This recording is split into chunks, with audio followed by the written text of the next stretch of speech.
First and foremost, let's start off with my Timbaland hate. Are we going to get in that? You sent me the video today. Today it just released. He had a brand new Rhythm Roulette. Yeah, Rhythm Roulette, man. It was his shot at it, and damn, did he shit the bed? Yeah, he did, man. Now, would that be considered hate, or are you just disappointed in somebody who is known for doing better? I've been disappointed all weekend. Oh, wow. Okay. Probably because you were waiting for it to drop, right? Yeah. Okay. Okay. Been disappointed all weekend by my legends, man. Yeah, I just hate that he did it.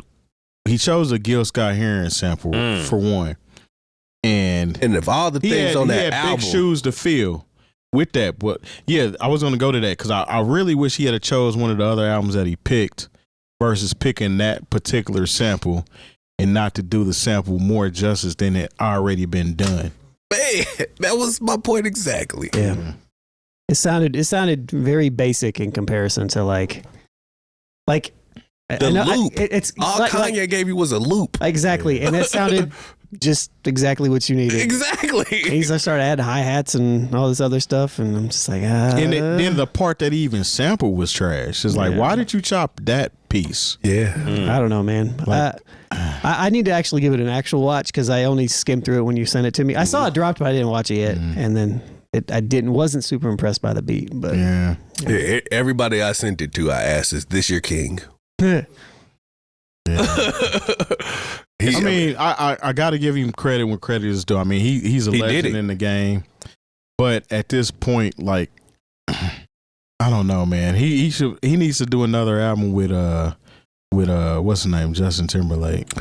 That's been my Nelly. I've had this theme all weekend. I've got to stop holding my legends up to the same standard of their past work and just be appreciative of what they give me now. There you go. You know what I mean?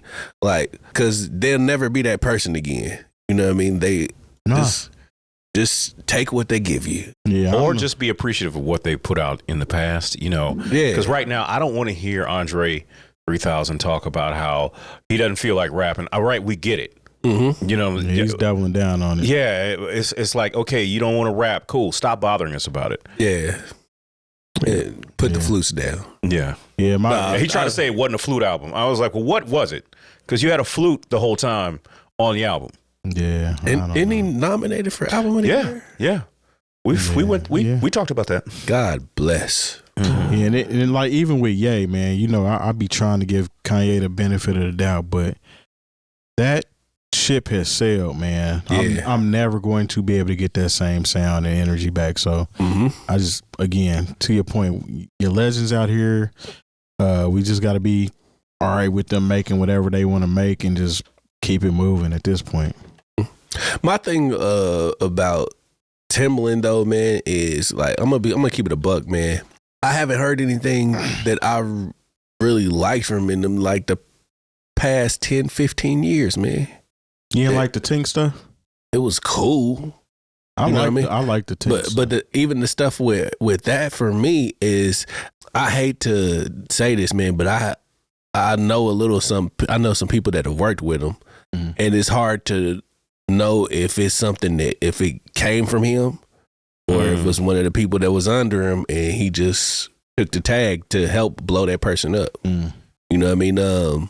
Everything I've heard from him in the past 10 years sounds like what I got from that Rhythm Roulette. I can't even think of what he's really done in the last 10 years. That song with Cole, that last Cole album, he had a record on there. Oh, you know what? You're right. I forgot about that. And that was decent. But everything I've heard from him has been cool, but it's just been cool. And at one point, his output was so high, and everything was, even the stuff that didn't hit was fire. Mm-hmm.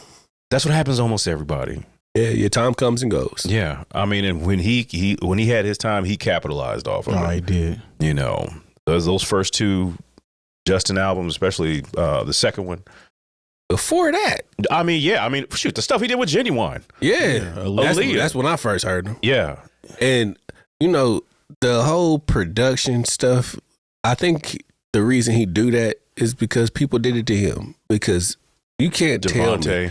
Yeah, you can't tell me that Devontae produced Bring the Pain on that Tupac album. I can see him still. It's funny because that now sound that like, you say that, that sound like Timbaland. Well, you know what? Now that Timbaland. you say it, I was like, oh, yeah, okay, that would make sense. Yeah, that does make a lot of sense. Yeah, because it's a completely different sound than anything I got from Devontae. You know what I mean? But when I heard that, and then I heard Timbaland later, I was like, because Devontae was very heavy into the West Coast sound, especially on the show, the after party, the hotel after party.